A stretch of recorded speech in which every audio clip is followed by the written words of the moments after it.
अस्सलाम वालेकुम ग्रेड 9। सो आज का जो हमारा लेक्चर है that is about chemical bonding. जैसे कि मैंने आपको लेक्चर के दौरान भी बताया कि केमिकल बॉन्डिंग इज़ एक्चुअली इसलिए इम्पॉर्टेंट है क्योंकि जब आप देखते हैं कि आपने मुख्तलिफ एलिमेंट्स को पढ़ा, एटम्स को पढ़ा, तो जब एलिमेंट्स और एटम्स कंबाइन होते हैं तो वो कैसे कंबाइन रह सकते हैं। जैसे अगर मैं एग्जांपल दूँ, वाटर है तो वाटर में दो एलिमेंट्स होते हैं, हाइड्रोजन और ऑक्सीजन। ठीक है, तो हाइड्रोजन के दो एटम ऑक्सीजन के एक एटम के साथ ऐसा कैसे इंटैक्ट कैसे रहते हैं, मतलब उनमें क्या कोई ग्लू है, क्या है। ठीक है, तो किस टाइप की बॉन्डिंग है उनके अंदर। ठीक है, ये एक्सप्लेन करने के लिए चैप्टर है जिसको हम केमिकल बॉन्डिंग कहते हैं। ठीक है, अच्छा, अब इसके जो इंट्रोडक्शन है, इंट्रोडक्शन में मैंने आपको बताया है कि पूरे वर्ल्ड में मुख्तलिफ मैटर होते हैं और मैटर जो है ना वो भी डिफरेंट कंपाउंड और मिक्सचर्स के ऊपर कंसिस्ट करते हैं। ठीक है, तो जिसमें एनिमल प्लांट बॉडीज़ के बारे में बताया, ये सब क्या है, कम्प्लेक्स मिक्सचर ऑफ कंपाउंड्स हैं। इट मीन्स दैट ये मिल के मुख्तलिफ किस्म के कंपाउंड्स बनाते हैं। ठीक है, इस पूरे पैराग्राफ में उन्होंने यही बताया है कि few elements also consist of unbounded atom. For instance, अच्छा, वो कहते हैं कि मैक्सिमम बाउंडेड होते हैं, कुछ ऐसे एलिमेंट्स होते हैं जो अनबाउंड हैं, यानी कि वो बॉन्ड बनाते ही नहीं है। अगर वो बॉन्ड नहीं बनाते तो ऐसी क्या वजह है कि वो बॉन्ड नहीं बनाते। तो हीलियम, नियॉन, आर्गॉन, जीनॉन यहाँ पे उन्होंने मेंशन भी किया हुआ है। ठीक है, मैं आपको दिखा देती हूँ।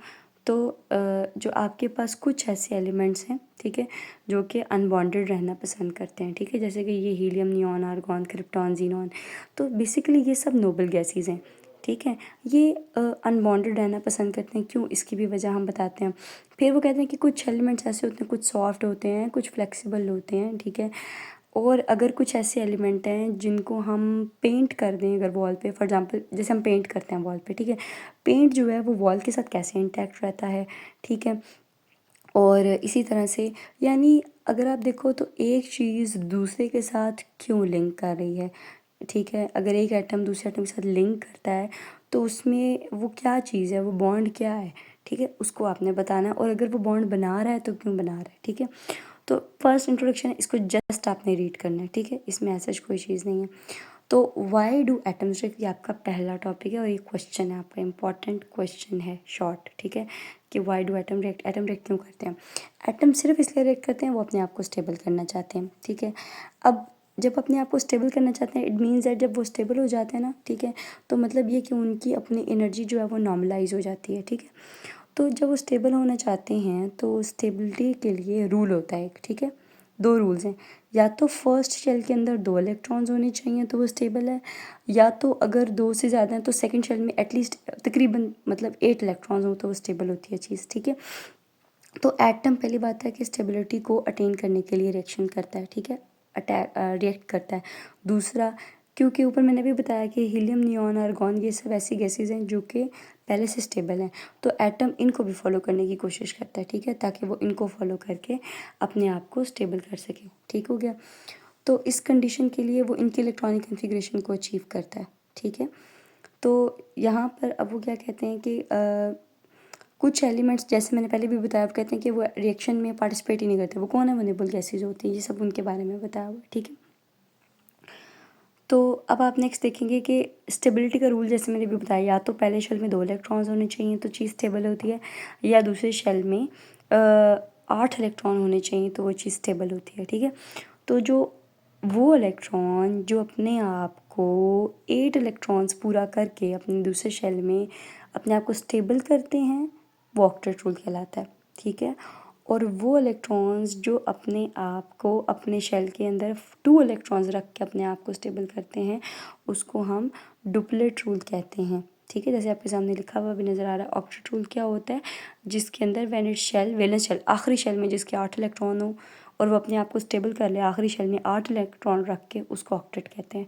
और जो अपने आखिरी शेल में 2 इलेक्ट्रॉन्स को रख के स्टेबल करे, उसको हम डुप्लेट रूल कहते हैं। ठीक है, डुप्लेट रूल में सिर्फ 3 से 4 एग्जाम्पल हैं, हाइड्रोजन, लिथियम, बेरिलियम, बस। ठीक है, इसके अलावा बोरॉन भी होता है कभी कभी। ठीक है, तो उसका साइन जो होता है उसको हम बी कहते हैं। ठीक है, बोरॉन, तो वो अपने बोरॉन के आखिरी शेल में ना, वैसे बोरॉन में होता ही है कि बोरॉन के 5 इलेक्ट्रॉन्स होते हैं, पहले शेल में 2 इलेक्ट्रॉन, दूसरे में 3, तो वो 3 के साथ 5 को मिलाने की बजाय वो अपने आखिरी शेल के इलेक्ट्रॉन्स को लूज़ कर देते हैं। जैसे भी आपको बेरिलियम दिख रहा है, डुप्लेट रूल की एग्जांपल को सबसे पहले देखते हैं।